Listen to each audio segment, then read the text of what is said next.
След неуспеха започнах да търся езикови центрове около мен в района. Съответно, алгоритъмът на Фейсбук много добре си знаеше работата. За курса на Dutch разбрах от мои роднини. Просто ми казаха, че те са записали на холандски и аз проявих доста голямо желание и така направихме контакти. Съвсем случайно разбрах. Разлиствах един ден Фейсбук, попадна ми реклама на Dutch и си казах, това е моето нещо. Свързах се с Цвети и така се случиха нещата при мен. За курсовете на Dutch разбрах от интернет или по-скоро от Фейсбук.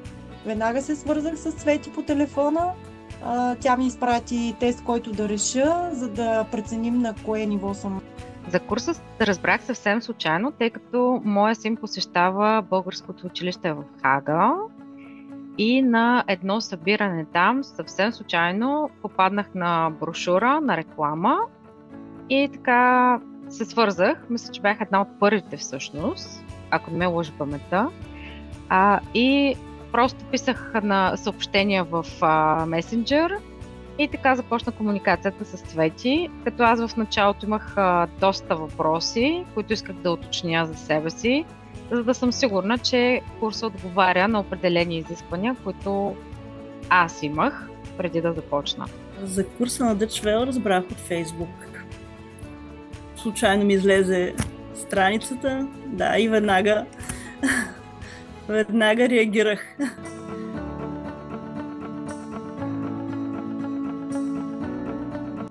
Първоначално исках Цвети да ми изпрати тест за определене на нивото. Тя ми изпрати, съответно реших нещата и се оказа, че лексикално съм доста добре, но граматически не съм добре. И затова двете избрахме да започна от нулата, от А1. Започнах с общи познания под цялостно А1, колкото да знам здравей, чао, експрекън бейче и сега завършвам B1-1. Започнах от ниво А0-A1 и към момента съм в ниво B1 и продължавам. Почнах от нулата, от А1.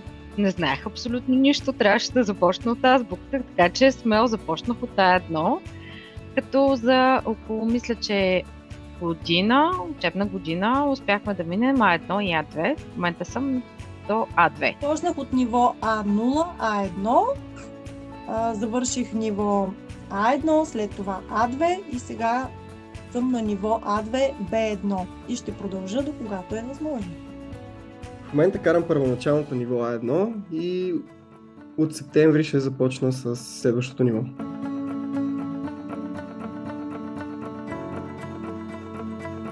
Както казах малко преди това, аз имах определени изисквания, тъй като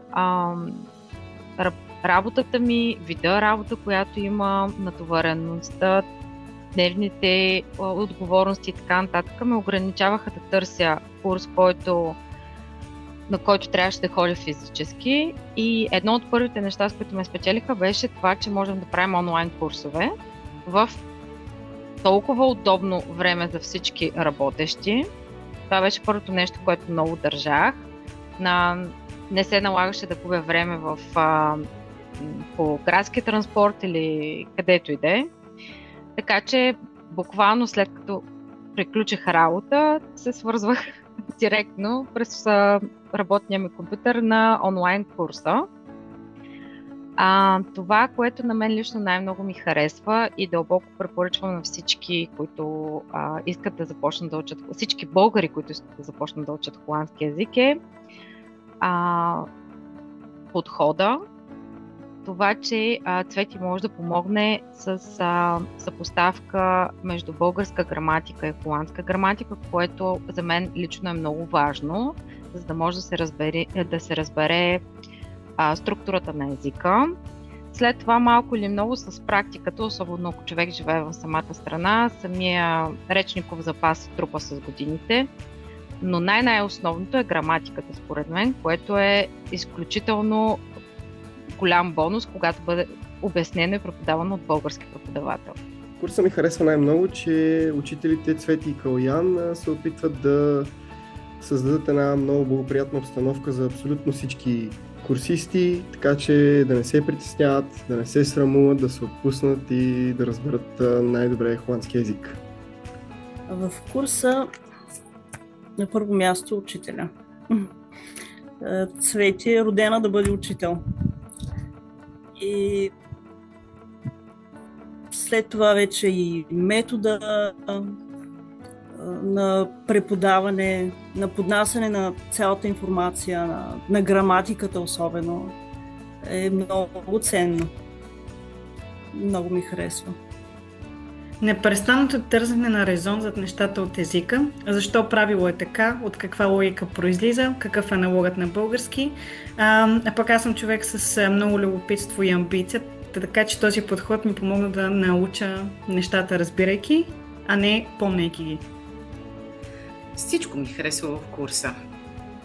Харесва ми учителката, харесва ми нейното търпение, което проявява към всеки един от нас.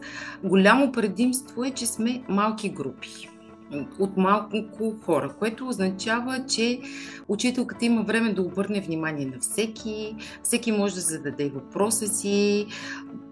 Доволна съм много от това нещо. Това е голямо предимство за мен.